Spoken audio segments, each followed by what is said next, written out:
ஆக்சுவலா பார்வதி லிட்டரா சொல்லுவா, எப்போ நாம சொல்றத அவங்க கேட்கலாமோ, நமக்கு பாயிண்ட்ஸ் கொடுக்கலையோ, இனிமேல் நம்ம அதை செய்யவே வேணாம் அப்படின்னு ஒரு ராங் எக்ஸாம்பிள், ஒரு ராங் மெத்தடாலஜியை பப்ளிக்குக்கும் இந்த ஷோ மூலியமா எனக்கு ஒரு அங்கீகாரம் கிடைக்கலனா, எனக்கு கிடைக்காத அங்கீகாரத்துக்காக எவனையும் மதிக்கவும் மாட்டேன், எவன் பேச்சும் கேட்கவும் மாட்டேன், ஏன்னா எனக்கு அங்கீகாரம் கிடைக்கல அப்படின்றது வந்து ஒரு ராங் எக்ஸாம்பிள். அதை வந்து ஒரு நேஷனல் டெலிவிஷன்ல ஒரு ஸ்குவாட் கொண்டு அந்த அந்த மெச்சூரிட்டி இல்ல அப்படின்னு சொல்றது இருக்குல்ல, அதுல எல்லாருடைய மெச்சூரிட்டியும் வந்து விமர்சிக்கப்பட வேண்டிய இடத்துக்கு ஆயிடுச்சு. அதுதான் பாயிண்ட். ஆக்சுவலா இப்ப இது வந்து எனக்கு கனிகிட்ட இதுல என்ன ஒன்னே ஒண்ணு பிடிக்கலன்னா, அந்த பாயிண்ட் இப்ப பகல்ல பண்ண அந்த எல்லா கிளாஸ் பெர்ஃபார்மன்ஸும் அந்தந்த நொடியிலேயே பண்ணியிருந்தா நல்லா இருந்திருக்கும்.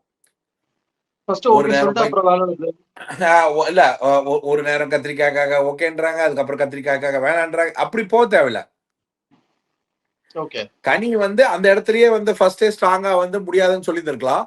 And Ghani on and half வந்து முழுக்க இருக்கவும் பிடிக்கல, அதுக்காக இந்த ஸ்குவாடை விட்டு வெளியில வர்றதுக்கும் வழி இல்லாம ஒரு மாதிரி சிக்கி திணறாங்க.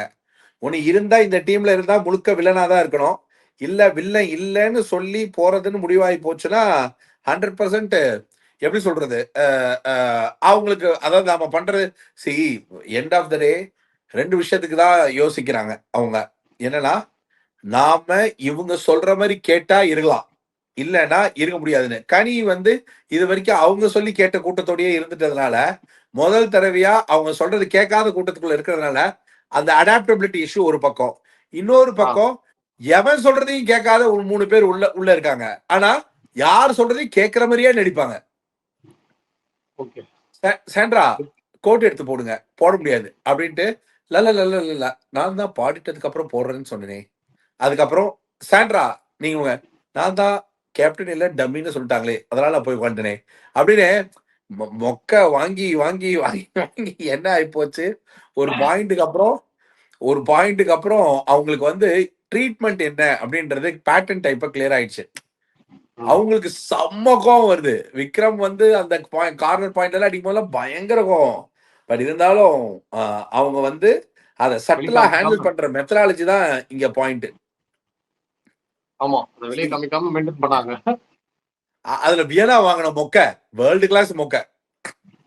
அதாவது சிம்பிளா அடிச்சு போயிட்டாரு, கத்தல கொல்ல எதுவும் பண்ணல, செம்ம ஸ்கோரிங். அது வந்து தக் லைஃப்லயே பெரிய தக் லைஃப் அது. அப்படியே சரி எது கூப்பிட்ட ஒண்ணு இல்ல அப்ப அப்படியே சும்மா சட்டுன்னு அடிச்சுட்டு பட்டுன்னு போயிட்டாப்ல. அந்த ரியாக்ஷனுக்கு வியனா என்ன பண்ணிருந்தாலும் இந்த கண்டென்ட் வைரல் ஆச்சுன்னா இது ஒண்ணுதான். என்னன்னா இந்த ஷேமுக்கு போய் பப்பி ஷேம்ன்ற மொமெண்ட மாத்தி காஜல் அடிச்சுட்டு வந்தாங்க. அது இன்னும் ஒரு மாதிரி இருந்தது.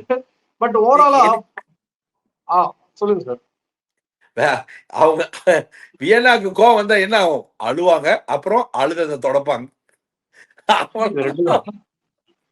பட் ஓவராலா பார்வதி வந்து இன்னைக்கு ஒரு வாய்ஸ்ல பேசிட்டு இருந்தாங்க. அதாவது இந்த ஊர்ல எல்லாம் புரளி பேசுவாங்கல்ல, அந்த மாதிரி ஒரு வாய்ஸ் நினைச்சு ஒண்ணு பேசிட்டு இருந்தாங்க. அதாவது அக்கா இந்த பக்கம் பாத்தியா அப்படின்னு. பட் அந்த கேரக்டராவே இருந்ததுன்னு பாத்தீங்கன்னா சாண்ட்ராவும் திவ்யாவும் தான். எது நடந்தாலும் அந்த கண்ணாடி கிட்ட போயிட்டு 2 பேரும் பேசிட்டு திருப்பி வராங்க, மறுபடியும் அங்க போய் பேசிட்டு திருப்பி வராங்க. இவங்க காம்பினேஷன் எப்படி இருக்குது? முத நாள்ல இருந்தே ஃப்ரெண்ட்ஸா இருக்கிறாங்க, இப்ப இன்னும் அதை ஒஸ்டா கொண்டு போயிட்டு இருக்காங்க. அதாவது எப்படி சொல்றது, திவ்யா இவங்க வெளியில ஒரு மாதிரி எல்லாரும் ஒன்னா பேசிட்டு தான் ஸ்டார்ட் உள்ள வந்தாங்க, இன்க்ளூடிங் அமித். ஆனா இவங்களுடைய ஒப்பீனியன் உள்ள வந்து சேஞ்ச் ஆகி, அந்த சேஞ்ச் ஆனதுக்கு அப்புறம் இவங்க வெளியில இவங்களுடைய காமனான பாயிண்ட்ல திவ்யாவுக்கும் சாண்ட்ராக்கும் என்ன ஒரு விஷயம் ஷேடடானா, திவ்யா வந்து லபதிபோன்னு எடுத்த எதிர்ப்புல எல்லாரையும் கத்தி எல்லாரும் அகைன்ஸ்டா திரும்பும் போது இவங்க தேவைக்கு ஒரு 3-4 பேர் தேவைப்பட்டுச்சு, இன்க்ளூடிங் அமித்.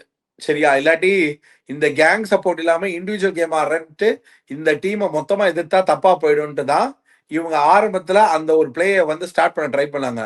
அடி அந்த வாரத்திலேயே நீங்க ஒன்னும் பாஸ் கிடையாது அது இதுன்னு வெளுத்தவன சைலண்ட் ஆயிட்டாங்க. அதுக்கப்புறம் she observed Sandra, அதோட she observed Sandra to the core. Sandra நல்லா அப்சர்வ் பண்ணதுக்கு அப்புறம் அவங்களுக்கு என்ன புரிஞ்சுச்சா, ஓகே நீ அதாவது அருணாச்சலம் வடிவு கரசி மாதிரி டான் டான் டான் டான் அப்படின்னு அப்படின்னு ஒரு லைட்டா ஸ்லைட்டா அவங்க பண்ற வில்லனிசம் நல்லா இருக்கு. அப்ப நம்ம பேசாம அந்த பக்கமே போயிடுவோம். அந்த பக்கமே இருந்துரும். நீங்க என்ன சொன்னாலும் அதான் வெயிட்ன்ற மாதிரி அவங்களுக்கு ஆல்ரெடி ஒரு ரைட் ஹேண்ட் இருக்காங்க மிஸ்டர் பிரஜின். அவங்க என்ன சொல்றதுக்கு முன்னாடியே ஆமாவே 4 தடவை தலையாட்டுறதுக்கு ரெடியா இருக்காங்க. பட் இந்த பக்கம் வந்து திவ்யா சேர்ந்தது. அதுக்கு மேல கொஞ்ச நாள் திவாகர் இருந்தாரு. சென்ட்ரக்கா, திவ்யாக்கா அப்படின்னு எல்லா காவும் இல்ல காவு கொடுத்துட்டாங்க திவாகர். இதுல நைட்டோட ஒரு நோட் நைட்டா காவு பண்ணீங்களா சார்? கொடுத்துட்டாங்க. அந்த ஜாக்கெட் போட சொல்லி சாண்ட்ராவை இந்த டீம் சொல்லிட்டு இருந்தாங்க இல்லையா? இந்த விக்கத் விக்ரம், சுபிக்ஷா எல்லாம் சொல்லும்போது பிரஜின் கூட நின்று இருந்தாரு. இவங்க பாட்டு பாடி எள்ளி நகையாடும் போது பிரஜின் வந்து யாரை கலாய்க்கிறீங்க? என் ஒய்ஃபியா? நீங்க கேரி பண்ணுங்க, நான் வெளியே நிக்கிறேன்னு சொல்லிட்டு வந்து போயிட்டாரு. அதாவது எனக்கு எப்படி தோணுச்சுன்னா பார்த்து லைஃப் ஓட முடியுமா? என்னால ஒண்ணும் பண்ண முடியல. 19 இயர்ஸ் யூ ட்ரை அப்படின்ட்டு போன மாதிரி தான் இருக்கு.